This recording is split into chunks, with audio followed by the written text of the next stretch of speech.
Hello student, कैसे हैं आप सभी। आप सभी का स्वागत है आपकी अपनी क्लास विद्या क्लासेज में। तो आज मैं आपके सामने यूपी टेट, सुपर टेट और जितने भी जनरल कंपटीशन है उनमें आने वाले कुछ इंपॉर्टेंट क्वेश्चंस को आपके सामने डिस्कशन करने वाला हूँ। ठीक है, तो जिसके लिए जो क्वेश्चन रेलिवेंट हो उसे नोट कर लेना, या फिर आप अपना मेरे को आपको इसकी जो आपको मतलब क्या कहते हैं वीडियो देखनी है, बार बार देख के आप इसको सीख सकते हो। टिक मैं करके लाया हूँ पहले से ही, ताकि आपका कम समय में ज़्यादा से ज़्यादा आपको क्या दिया जा सके, कंटेंट दिया जा सके। ठीक है, तो फटाफट स्टार्ट करते हैं साहब। पहला क्वेश्चन आपके सामने, ये यूपी टेट सुपर टेट के लिए बहुत रेलिवेंट रहेगा। सीखने के कितने नियम हैं? तो ठीक है, जिन्होंने अच्छे से पढ़ाई कर रखी है यूपी टेट वालों को, बीएड जिन्होंने कहीं अच्छे से कर रखा है उसको पता होगा सीखने के दो नियम होते हैं, प्राथमिक नियम और एक गौण नियम। ठीक है जी, तो कितने नियम हो जाते हैं आपके सीखने के? दो नियम आपके हो जाते हैं। ठीक है जी, अगला क्वेश्चन आपके सामने, सीखने के नियम किसने प्रतिपादित किए थे? तो सीखने के जो नियम है, वैसे तो सभी ने अपने अपने अलग अलग नियम दिए हैं, लेकिन थॉर्नडाइक ने जो सीखने के नियम है वो अच्छे से प्रिस्क्राइब किए थे, तो इनका नाम इम्पोर्टेंटली यहाँ पे आ जाता है। ठीक है जी, चलेगा। क्वेश्चन नंबर 3, निम्नलिखित में से कौन सा सीखने का नियम है? तो प्रभाव का नियम, शीघ्रता का नियम या अभ्यास का नियम। ठीक है, ये सारे आपके सीखने के नियम के अंतर्गत आ जाते हैं। ठीक है, तो इसका आंसर आपका ऑल ऑफ दीज हो जाएगा, जो कि आपको ध्यान में रखना है। नेक्स्ट क्वेश्चन आपके सामने, निम्नलिखित में से कौन संतुष्टि का नियम है? तो संतुष्टि का नियम इसमें से कौन सा हो जाएगा? आपका प्रभाव का नियम जो होता है, लॉ ऑफ इफेक्ट, वही आपका संतुष्टि का नियम भी हो जाता है। ठीक है जी, चलेगा। फटाफट आगे चलते हैं। धूप में या फिर सूरज की धूप में कौन सा विटामिन पाया जाता है? सिंपल सा क्वेश्चन इस तरीके से पूछा जाना है। तो विटामिन डी आपका कैसे पाया जाता है? सूरज की धूप में आपका पाया जाता है, सूरज से आपको प्राप्त होता है। विटामिन डी का नाम होता है कैल्सिफेरॉल। ठीक है, इसके अलावा बात करें आप विटामिन ए के बारे में, तो विटामिन ए का रासायनिक नाम होता है रेटिनॉल, और इसकी कमी से रतौंधी रोग हो जाता है, जो कि नेत्र संबंधी है। ठीक है जी। विटामिन बी की कमी से बेरी रोग हो जाता है, और विटामिन बी का रासायनिक नाम होता है आपका थायमीन, जो कि आपको ध्यान में रखना है। ठीक है जी। विटामिन सी का रासायनिक नाम हो जाता है आपका एस्कॉर्बिक अम्ल। ठीक है जी। और विटामिन सी की कमी से आपके स्कर्वी रोग हो जाता है, जिसमें मसूड़ों से खून आने लगता है, इसे नाविक रोग भी कहा जाता है। अगला क्वेश्चन, खेल जो होते हैं हमारे किस में सहायता करते हैं? तो भारे चारे नहीं है, ये भाईचारा है। ठीक है जी। तो भाईचारे को बढ़ाने में, मतलब भाई आप जब खेलते हैं तो आप भाईचारे में तो खेलते हैं। ठीक है ना, दो या दो से ज़्यादा लोगों के साथ खेलते हैं। स्वस्थ रहने में ये बात भी ठीक हो जाती है। अनुशासन खेल का एक बहुत अच्छा नियम हो जाता है। तो यहाँ पर इसलिए हमारा आंसर क्या हो जाता है? All of above. यहाँ पर आंसर आपका राइट हो जाता है। ठीक है, नेक्स्ट क्वेश्चन, कौन सा सीखने का नियम प्रयोग और अनुप्रयोग नियम कहलाता है? मतलब कहाँ पर आप प्रयोग करके सीखते हैं? तो अभ्यास का नियम जो है आपका लॉ ऑफ एक्सरसाइज, आपका सीखने आपका प्रयोग और अनुप्रयोग का नियम बन जाता है। अगला क्वेश्चन साइंस से आपका, मनुष्य में हड्डियों की संख्या कितनी होती है? सभी को पता है मनुष्य में 206 हड्डियाँ होती हैं। ठीक है जी। इसके अलावा क्वेश्चन क्या हो सकता है आपका? तो इसके अलावा क्वेश्चन ये बन सकता है कि भाई जब एक छोटा बच्चा होता है उसके अंदर जो हड्डियों की संख्या होती है कितनी होती है? तो एक छोटे बच्चे में जो हड्डियों की संख्या होती है वो होती है 300। कितनी होती है? 300 इसमें हड्डियों की संख्या होती है। ठीक है साहब। और जी ये 300 हड्डियाँ जुड़ के लास्ट में बड़े होते होते कितनी रह जाती हैं आपकी? 206 रह जाती हैं, जो कि आपको ध्यान में रखना है। हड्डियों से जोड़ने वाला जो एलिमेंट होता है उसे हम क्या कहते हैं? लिगामेंट कहते हैं। क्या कहते हैं? लिगामेंट कहते हैं। ये भी आपको ध्यान में रखना है। नेक्स्ट क्वेश्चन, छोटी आंत की लंबाई कितनी होती है? तो ऑफलाइन में मैंने पढ़ा रखा है, छोटी आंत की लंबाई कितनी होती है आपकी? 20 फीट होती है, शंकराकार होती है। ठीक है, इस प्रकार से बनी होती है। ठीक है, तो 20 फीट आपकी क्या होती है? आपकी छोटी आंत की लंबाई होती है। जो अल्सर नामक रोग होता है वो आपकी छोटी आंत में ही होता है। ठीक है, यार आपने सुना भी होगा कि भाई फलाने की आंतें फट गई हैं। फटने का मतलब क्या होता है? आंत, जो लोग ज़्यादा अल्कोहलिक होते हैं, ड्रिंक करते हैं, उनकी आंतों में ब्लास्ट हो जाता है, उनकी आंतें कमज़ोर हो जाती हैं। तो जितना एरिया ख़राब होता है उतना एरिया को काट कर अलग कर दिया जाता है। ठीक है जी। और बाकी का जॉइंट कनेक्ट कर दिया जाता है दूसरे जॉइंट से टेप लगाकर। ठीक है साहब, या फिर जो भी वो टेक्निक लगाएंगे डॉक्टर के हाथ में। नेक्स्ट क्वेश्चन, इनमें से कौन भुजा की अस्थि नहीं है? तो भुजा जो होती है आपके हाथ में, आपकी कपाल हो सकती है, स्कैपुला हो सकती है, ह्यूमरस हो सकती है, और जो फीमर होती है वो आपकी भुजा की हड्डी नहीं होती है, वो आपके पैर के जांघ की हड्डी को फीमर कहा जाता है। और फीमर हमारे शरीर की सबसे लंबी हड्डी भी होती है, ये भी आपको ध्यान में रखना है। नेक्स्ट क्वेश्चन, निम्नलिखित में से कौन सा अंग पाचन से संबंधित है? भैया पाचन किससे होगा यार? पाचन ऑब्वियसली बात है इंटेस्टाइन या फिर आंत से होगा। ठीक है जी। हृदय की अगर बात करें तो हृदय में 4 कोष्ठ होते हैं, 2 अलिंद 2 निलय। हृदय का कार्य होता है ब्लड को पंप करना। मस्तिष्क के आपके 3 भाग होते हैं, अग्र मस्तिष्क, पश्च मस्तिष्क और मध्य मस्तिष्क। मस्तिष्क में आपके पिट्यूटरी ग्लैंड पीयूष ग्रंथि पाई जाती है, जिसे मास्टर ग्रंथि कहा जाता है, जो कि सभी अन्य ग्रंथियों के ऊपर क्या करती है, कंट्रोल स्थापित करती है। फेफड़ों की अगर बात करें तो फेफड़े आपके श्वसन तंत्र की इकाई होते हैं। फेफड़ों के अंदर एक बहुत ही इम्पोर्टेंट भाग पाया जाता है जिन्हें कोशिका कहते हैं, जो कि आपके श्वसन में मुख्य श्वसन अंग के रूप में कार्य करते हैं। गैसों का आदान प्रदान इन्हीं के द्वारा हो पाता है। नेक्स्ट क्वेश्चन, स्टार्च का स्रोत क्या है? तो ये स्टार्च क्या होता है? स्टार्च एक प्रकार का कार्बोहाइड्रेट है, तो गेहूँ, दूध, चावल तीनों में मिलेगा, इसलिए आपका आंसर क्या हो जाएगा? ऑल ऑफ अबव हो जाएगा, ये आपको ध्यान में रखना है। दूध की बात करें तो दूध में कौन सी शर्करा पाई जाती है? तो दूध में आपकी लैक्टोज नामक शर्करा पाई जाती है। ठीक है, जो कि आपको ध्यान में रखना है। छोटे बच्चों में जो दूध गिराया जाता है उसे कैसीन कहा जाता है। ठीक है, और इसमें कैसिनोजन नामक प्रोटीन आपको मिल जाएगा।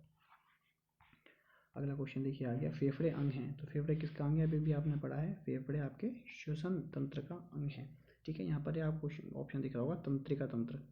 तंत्रिका तंत्र में कौन आता है? इसमें आपके न्यूरॉन्स आते हैं। ठीक है, जो न्यूरॉन्स होते हैं वो आपकी बॉडी में जो भी वर्क होता है या मैग्नेटिक फील्ड चलती है आपकी बॉडी में, उन्हें एक अंग से दूसरे अंग तक, या फिर कहें तो हम जो भी एक्टिविटी करते हैं उसे हमारे माइंड तक पहुंचाने का काम कौन करती है? तंत्रिका तंत्र करती है। ठीक है, जो कि आपको ध्यान में रखना है। इसका आंसर हो जाएगा आपका श्वसन तंत्र।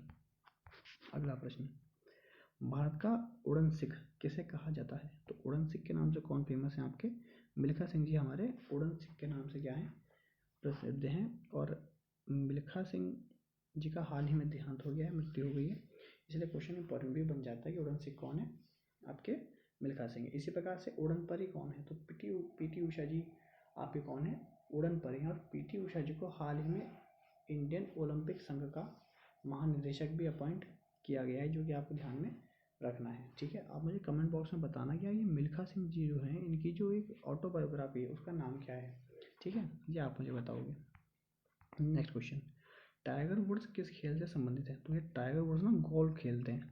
ठीक है, जो कि आपको ध्यान में रखना है। टाइगर वुड्स क्या खेलते हैं? आपके गोल्फ खेलते हैं।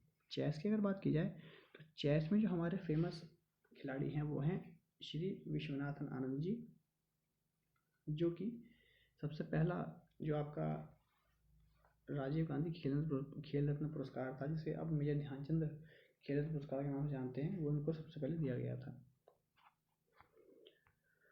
मनोविज्ञान के पिता के रूप में कौन जाना जाता है?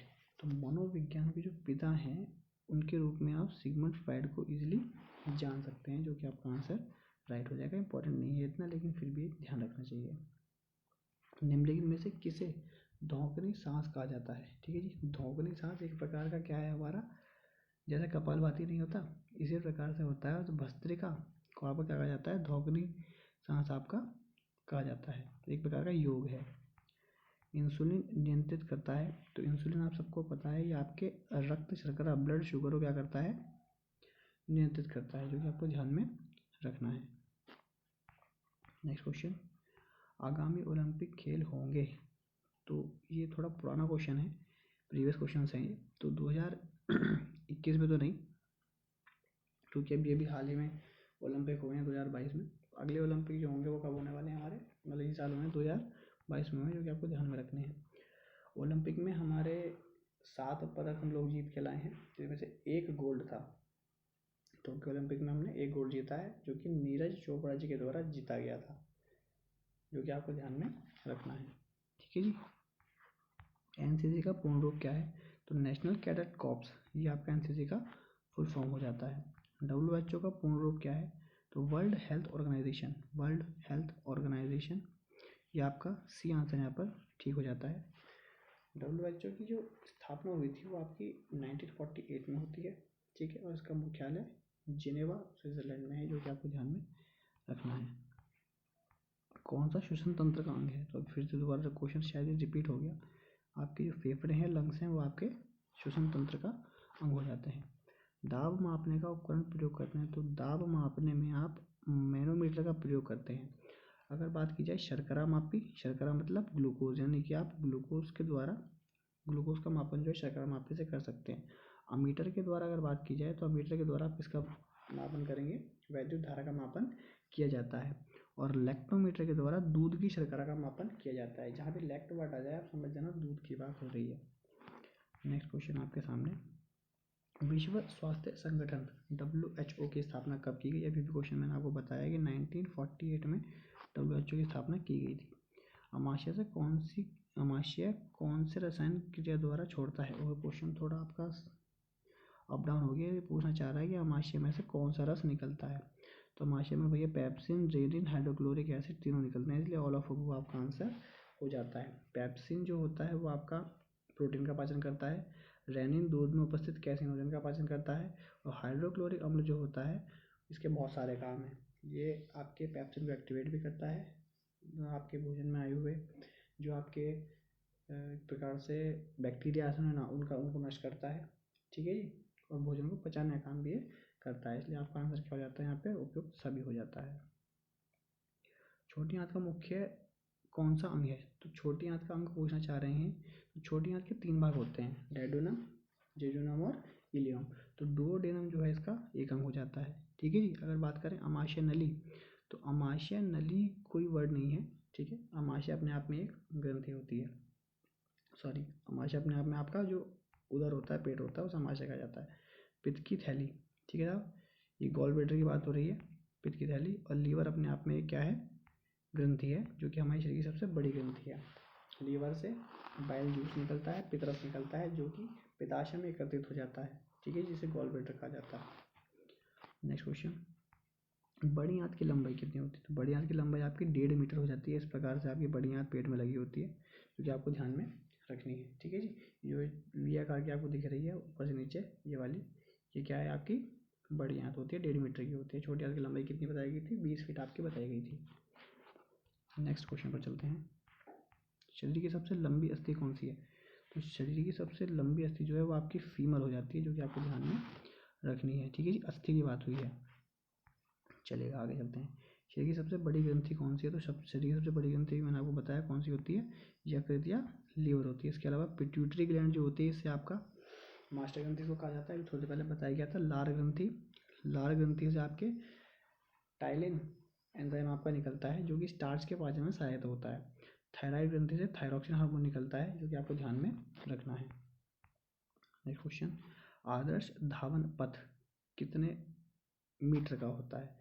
तो जो नॉर्मल आपका भाग दौड़ने का जो ट्रैक होता है वो पूछा गया है, तो 400 मीटर का आपका आइडियल ट्रैक होता है, जो कि आपको ध्यान में रखना है। धावन पथ में किस तरह दौड़ना चाहिए? धावन पथ में आपका क्लॉकवाइज आपको रनिंग करना चाहिए।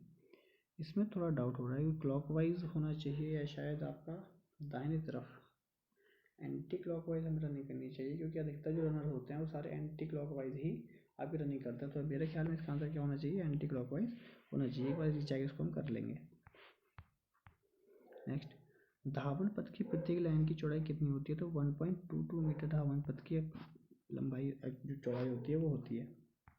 नेक्स्ट क्वेश्चन, वॉलीबॉल खेल का आविष्कार किसने किया था? तो विलियम जॉन मॉर्गन ने आपका वॉलीबॉल खेल का आविष्कार आपका किया था, जो आपको ध्यान में रखना है, थोड़ा बहुत इंपॉर्टेंट नहीं है वैसे। राष्ट्रीय क्रीड़ा संस्थान की स्थापना कब हुई थी? राष्ट्रीय क्रीड़ा संस्थान की स्थापना 1961 में हुई थी, जो कि आपको ध्यान में रखना है। अंतर्राष्ट्रीय ओलंपिक कमेटी का गठन कहाँ हुआ था? तो आपको पता है कि अंतर्राष्ट्रीय ओलंपिक जो कमेटी है उसका गठन 23 जून 1894 को कहाँ पर हुआ था? पेरिस में हुआ था, ठीक है जी, जो कि आपको ध्यान में रखना है। और अभी जो हाल ही में ओलंपिक हुए हैं वो कहाँ पर हुए हैं? जापान के टोक्यो में हुए हैं। कहाँ पर हुए हैं साहब? जापान के टोक्यो में हुए हैं, जो कि जापान की राजधानी भी है। नेक्स्ट क्वेश्चन, कौन सा अंग रक्त में ऑक्सीजन को मिलाता है? तो भाई साहब रक्त में ऑक्सीजन को मिलाने का काम, तो ध्यान दीजिएगा, ऑक्सीजन अगर आ रहा है तो आपको फेफड़े ही क्लिक करना है, हृदय मत लगा देना, हृदय गलत है, हृदय क्या है, गलत है। आंसर राइट क्या होगा आपका, लंग्स या फेफड़े हो जाएंगे। क्यों हो जाएंगे भैया? क्योंकि जो ऑक्सीजन को मिलाने का काम करते हैं फेफड़े की कोशिकाएं करती हैं, अलवली करती हैं, गैसों का आदान प्रदान यही कराती हैं, ठीक है ना, जो कि आपको ध्यान में रखना है। नेक्स्ट, निम्नलिखित में से कौन ओलंपिक का शीर्ष निकाय है? तो शीर्ष निकाय कौन सा हो जाएगा आपका, OCA, इंटरनेशनल ओलंपिक कमेटी। इसका आंसर बी होने वाला है, इसका आंसर ये नहीं होगा, तो ध्यान रखना है, इंटरनेशनल ओलंपिक कमेटी आपका शीर्ष निकाय आपका हो जाएगा। Next question, YMCA college of education के प्रथम आचार्य का नाम बताइए। क्वेश्चन आपको नेगलेक्ट कर देना है, ये क्वेश्चन यहाँ का नहीं है, कहीं और से आपका इसमें ऐड ऑन हो गया है, तो ये आपको नहीं करना है। Next question, all India council of sports कब बनी थी? ये अच्छा क्वेश्चन है आपका, ऐसे वाले पूछ लेते हैं। तो all India council of sports कब बना था आपका? 1954 में आपको ये आपका बना था, जो कि आपको ध्यान में रखना है। 2 क्वेश्चन और बस, फिर आपकी छुट्टी कर दी जाएगी। भारत की ओर से अंतर्राष्ट्रीय ओलंपिक कमेटी के प्रथम सदस्य कौन थे? ठीक है, तो जो आपके भारत है उनकी तरफ से जो आपके पहले अंतर्राष्ट्रीय ओलंपिक कमेटी के सदस्य थे वो कौन थे आपके? सर दोराबजी टाटा। सर दोराबजी टाटा जो थे आपके अध्यक्ष थे। पूछा नहीं जाएगा, फिर भी ध्यान में रखना चाहिए आपको। संवेग शब्द किस शब्द से निकला है? तो संवेग एक साइंस का आपका शब्द है जो कि इमोवियर से निकला है। कहाँ से निकला है आपका? इमोवियर से निकला है, जो कि आपको ध्यान में रखना है। ठीक है जी, तो ये थी आज की आपकी क्लास। अगले और क्वेश्चन में बचे हैं, लेकिन मुझे लगता है कि अगली क्लास के लिए इनको रेलिवेंट छोड़ देना चाहिए, फिर आपको अगले सेशन में मैं और क्वेश्चन कराऊंगा। ठीक है जी, तो आज के लिए इतना ही। आप बताइएगा सेशन आपको कैसा लगा, क्वेश्चन आपको कैसे लगे। Thanks for watching. जय हिंद, वंदे मातरम, भारत माता की जय।